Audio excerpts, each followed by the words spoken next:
I'm going to show you an exercise called cat pedals, and again this is one of my favourite exercises because it's really good to work your shoulder stability, so being able to keep your shoulder blades resting nice and flat across your upper back without them tilting or peeling or lifting away. It's something called winging. So to do cat pedals, you want to be on all fours for this one. If you find that it's uncomfortable on your knees, you might want to place a towel or an extra cushion underneath your knees for this one.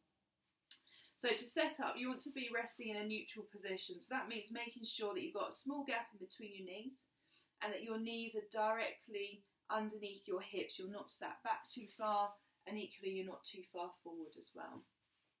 And then just making sure that your hands are directly underneath your shoulders. They're not right out in front of you. We just want to make sure that our spines are in a neutral position again. So if you just let your pelvis tilt forwards and backwards, so think about tucking your tailbone under and then letting it curl up towards the ceiling.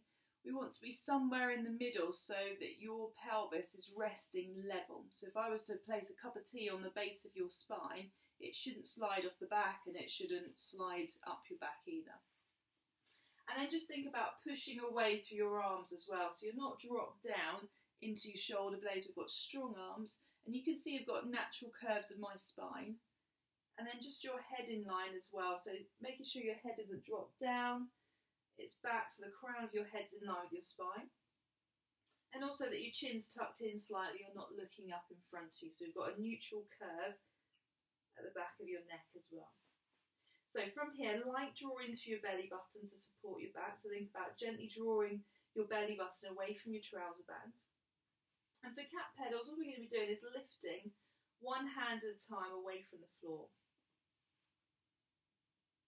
Now, it's not a very high lift. What I want you to concentrate on more is making sure that you're able to lift your hand without your shoulders rocking from side to side or without you dropping downwards. So we want to try and maintain that neutral position that we started off with.